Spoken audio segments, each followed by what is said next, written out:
이 영상을 보고 계시는 분들 중에서 책은 쓰고 싶지만 막상 어떤 책을 써야 할지 모르겠다라고 생각하시는 분들이 있나요?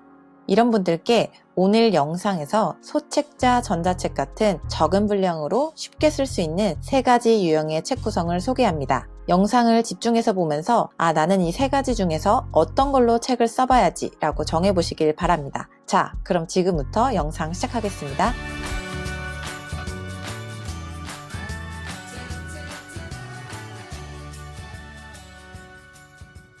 안녕하세요. 브랜딩 책쓰기 코치 고아라입니다. 제가 책쓰기 관련된 일을 하다 보니까 주변에 책을 쓰고 싶다는 분들을 많이 접하게 되는데요. 그런데 제가 느낀 많은 분들의 공통점이 있었습니다. 그건 바로 뭘 써야 하지? 입니다. 제 다른 영상을 보신 분들은 제가 소량으로 무료 출판을 하는 것을 알려드리고 있다는 것을 아실 텐데요. 그러나 아무리 소량의 소책자나 전자책이어도 막상 어떤 책을 써야 나의 브랜딩에 더 도움이 되는 걸까? 기획 단계부터 막막해 하시는 분들이 많으신데요. 그래서 혼자 하시는 분들 중에는 시작조차 못 하시는 분들이 많습니다. 이런 분들을 위해서 쉽게 쓸 수 있는 3가지 책 유형을 소개할 건데요. 지금부터 집중해서 나에게 맞는 책 유형을 골라서 선정해 보시고 댓글로 어떤 책을 써보겠다라고 선포도 해보시길 바랍니다. 자, 시작해 볼게요. 첫 번째, 인터뷰 형식의 책입니다. 키워드로만 보시면 조금은 감이 안 오실 것 같아서 예시를 하나 들어드릴게요. 저와 함께 썼던 작가님의 책입니다. 이 책은 세상에 감사한 이야기를 인터뷰하러 다니셨는데 그 중에 50인을 선정해서 첫 번째 책을 내셨어요. 그래서 각 목차가 각각 한 사람의 인생관과 감사함의 스토리로 구성되어 있습니다. 만약 누군가를 인터뷰하는 게 아니라 본인의 이야기를 에세이로 써야 한다면 그냥 자신의 이야기를 질문, 답 형식으로 인터뷰처럼 글을 작성할 수도 있습니다. 참고로 인터뷰 형식은 지루할 수도 있는 글을 질문을 통해서 조금 더 집중할 수 있게 만들어주는 효과가 있습니다. 잡지를 상상해 보시면 도움이 되실 것 같네요. 다음 2번째 예시는 조금 더 재미있는 요소가 많습니다. 한번 살펴볼게요. 2번째, 고객들이 자주 묻는 질문을 모아보자입니다. 스스로에게 이런 질문을 던져보세요. 고객들은 나에게 주로 어떤 것을 반복적으로 물어볼까? 만약에 여러분이 헤어샵을 운영한다라고 가정해볼게요.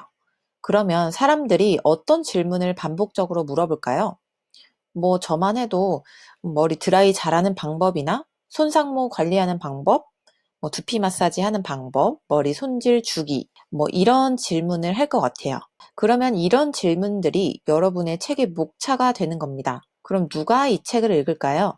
당연히 헤어샵 고객들 또는 타깃 잠재 고객들이 읽는 게 훨씬 더 효과적이겠죠?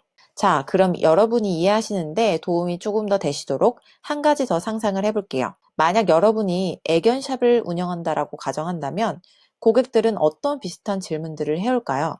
저는 애완견을 키우지는 않지만 새나 개와 개는 훌륭하다의 애청자로서 기본적으로 접수되는 고민들을 파악하고 있어요. 예를 들면 제가 생각한 건데 반려견, 반려묘에 맞는 사료와 간식 찾는 방법 혹은 반려견 분리불안이 심할 때 교육하는 방법이라든지 반려견 대소변 가리는 교육, 반려견이 밥을 거부할 때 어떻게 교육하나요? 라는 이런 질문들을 해올 것 같아요. 제가 방금 헤어샵과 애견샵을 예로 들었는데 여러분도 자신의 컨텐츠에서 고객들이 자주 묻는 질문이 있을 거예요. 그것을 모아서 정리를 하면 또 하나의 책이 된답니다.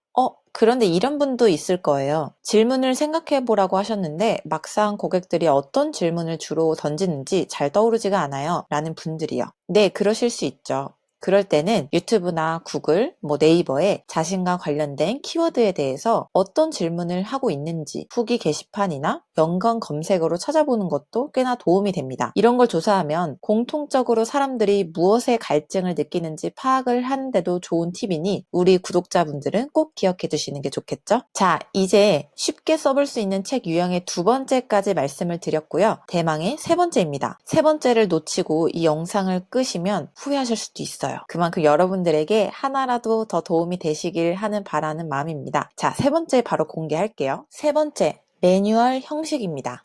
2번째는 자주 묻는 질문을 정리했다면 이번에는 여러분이 다루는 컨텐츠의 매뉴얼을 만들어 보는 것을 상상해 보세요. 이번에도 예시를 들어드릴게요. 만약에 우리가 떡볶이 만드는 매뉴얼을 만든다고 가정해 볼게요. 그러면 매뉴얼을 만들 때 어떤 내용이 들어갈까요?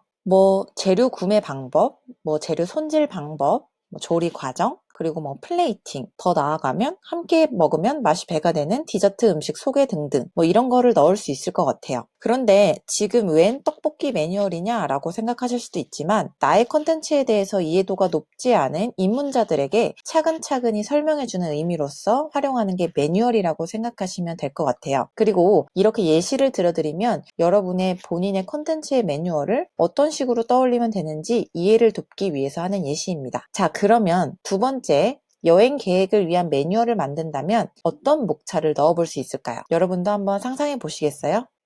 자, 저라면 목적 설정, 지역 설정, 예산 설정, 필수 관광 코스 선정, 그리고 필수 먹거리, 필수 구매품 등등 이런 게 보편적으로 매뉴얼에 들어갈 것 같아요. 이제 여러분의 컨텐츠 키워드를 떠올려 보시고 그것에 해당하는 매뉴얼에 어떤 내용을 넣어볼 수 있는지 자유롭게 리스트업 해보세요. 오늘 이야기해드린 세 가지의 방법은 모두 정보집에 대한 접근으로 책을 활용하는 형태의 예시를 들어드렸습니다. 정보집으로 접근하면 소량의 책이지만 정보 전달이 명확하고 메시지에 초점을 맞출 수 있으며 특히나 타깃 독자들에게 정보 전달이 매우 유용하다는 장점이 있습니다. 자, 오늘 영상 이렇게 정리를 해봤는데요. 오늘 영상도 여러분들께 도움이 되셨다면 좋아요와 구독으로 힘을 실어주세요. 다음 영상도 더 알차게 준비해서 만나 뵙겠습니다.